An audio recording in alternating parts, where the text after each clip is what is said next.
พี่น้องโอ้ยข่อยฟังอีแม่บุญสวงมาเว้าถึงคนยืมเงินเล่าพี่น้องเอ๋ยแต่เลี้ยวตนชาติผู้เฒ่าแท้อายุ80กว่าแล้วแหม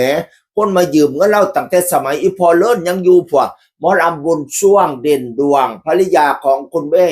คุณพ่อทองเจริญดาเหล่านะโอ้ยตั้งแต่กิ่งงานเราหลายคืออย่างนี้ตัวตั้งแต่เราบ่ทันเฒ่านะพี่น้องเอ๋ยโอ้ยล่ำมวนเสียงดีเจ้าของก่อนล่ำดังๆหลายผลงานก่อนพี่น้องเอ๋ย โดยเฉพาะสร้างเผือกนะเนาะนั่งสร้างเผือกนะดังเป็นตะไลเด้อล่ำร้องเด้อล่ำก่อนนี่โจทย์เจ๊แปรถามแล้วสุดยอดถบองเราเด็ดเสลียวสลาดพี่น้องเขาถามมาแล้วตอบไปซะเอาโอ้สนิทว่าหาตัวจับได้ยากพี่น้องเอ้ยคุณแม่บุญช่วงนี่เด้อขอยยังอยากให้เราเป็นศิลปินแห่งชาติอยู่ป่านใดเราสิได้เปลี่ยนบุญจนว่าเราเฒ่าพ่อยาพ่อแห้งแล้วแต่ว่าตอนนี้สุขภาพก็บ่แข็งแรงปานใดเป็นกระดูกทับเส้น ยืนไหลกับปวดหลังปวดเอวขี่รถไปล้ำไก่กับปวดหลังปวดเอวปวดแข้งปวดขากัสลาเลี้ยวเท่าเลี้ยวประเด็พี่น้องลำบากพี่น้องเอ๋ยตั้งแต่เฮียนกสิขายดินดอนต้นหญ้ากสิขายอันเป็นศูนย์เรียนรู้อยู่เฮียนเล่านั่นล่ะเราตัดสินใจสิขายเป็นซื้อเล่าเองพนาวานั่นน่ะผู้ใดสิอยากได้สนใจมาเว้ากับแม่ได้เลยตอนนี้แม่ลำบากหลายแม่ป่วยหลายโอ้ยตอนนั้นเห็นเรายางคือช่องสีลมนี่เนาะโซอยู่ตอนนั้นก็ได้พี่น้องเอ๋ยตอนนี้ยังพ่อลูกได้ไปเป็นอยู่เด้ล่ำกับพ่อไปล่ำกับลูกกับหลานได้อยู่แต่ว่าก็ลำบากนั่นละก็เลยฝากไปฮอดผู้มายืมเงินแม่แน่ซอยแม่แน่เขาเว้าดีผู้เฒ่าก็ได้ผู้นึงก็เป็นลูกศิษย์บ่ลำผู้หญิงเป็นลูกศิษย์หากเขาคือลูกคือเต้านี่ละเขาอยากได้เงินเอาเงินไปลงทุนอันนั้นอันนี้อยากได้เงินแม่ก็ให้ไป350,000ตั้งแต่พอเลิ่นยังอยู่โอ้บ่แม่นน้อยๆเด้อสมัยนั้นพี่น้อง350,000น่ะพี่น้องเอ้ยบัดนี้หมอลำผู้ชายอีกก็เป็นคู่กันนั่นละมาอยากได้อีก270,000แม่ก็ให้ไปพะนะว่านั่นน่ะซอยแม่แหน่ตอนนี้แม่ลำบากหลายลูกเขาเจ้าก็จนว่าได้เป็นคู่เป็นนายเบิดแล้วซอยแม่แน่ทอนพะนะว่านั่นน่ะลำบากแฮงอีแม่น่ะพี่น้องเอ้ยผู้แรกนั่น350,000ผู้สองนั่น270,000บัดนี้ผู้สุดท้ายนี่เป็นเสี่ยวกันเป็นแม่เสี่ยวกันมายืมให้ลูก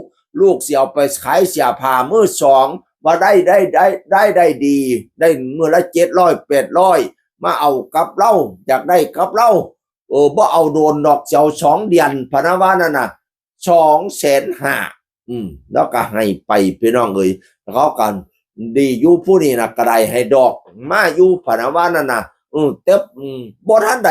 เขาผันเสียชีวิตเขาตุ๋ยเงิน250,000แม่นั่น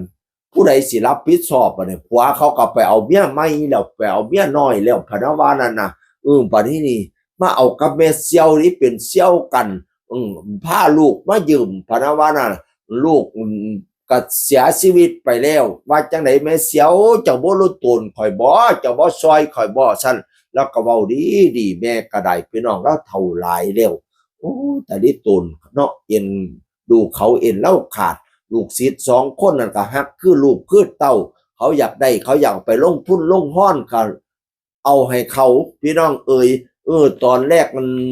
ตั้งแต่พอเลิ่นยังอยู่พุ่นน่ะคันพ่อบ่ซอยก็สิได้ไปนอกแล้วไปหากินอยู่ประเทศนอกพะนะว่าพอเลิ่นว่าอย่าสุไปเถาะล่ำกับพ่อนี่ล่ะพ่อสิให้ยืมก้อนดอกว่าซั่นสมัยพอเลิ่นยังอยู่ให้หมอลำผู้ชายไปนั่น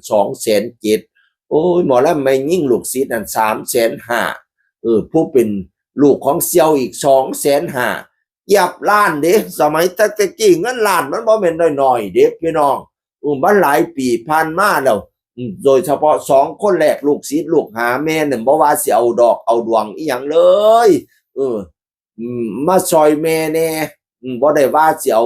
ดอกอีหยังดอกตาลิตนชาติแม่แน่ตอนนี้แม่นั่นป่วยว่าซั่นว่านั่นน่ะเฒ่าหลายแล้วพี่น้องเอ้ยจนว่าสิได้ขายเรือนขายซ่านผู้ใดอยากได้เรือนอยากได้ซ่านอยากได้ศูนย์เรียนรู้ที่เราอยู่ปัจจุบันนี่ล่ะมาเว้ากับแม่มาหาแม่ปานว่าน่ะแม่ก็สิได้ยับได้ย้ายไปอยู่ทางอื่นเอาดอกว่าซั่นพอได้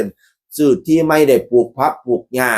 ตอนนี้ลำบากหลายว่าซั่นโอ้ยแต่ลิตนผู้เฒ่าให้พี่น้องเอ้ยผู้ใดเอาเงินผู้เฒ่าไปก็มาคืนเราซะเด้อรุดตนชาติแล้วเด้ เว้าไปก็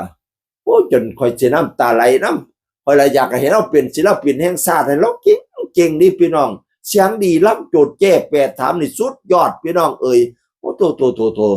อืมปานใดบุสิให้เป็นศิลปินแห่งชาติเว้าแล้วเว้าอีกเว้าเรื่องอีแม่บุญช่วงนี่ก็ได้ เสียงอื่นคนก็เว้าสู่ฟังสวัสดีครับ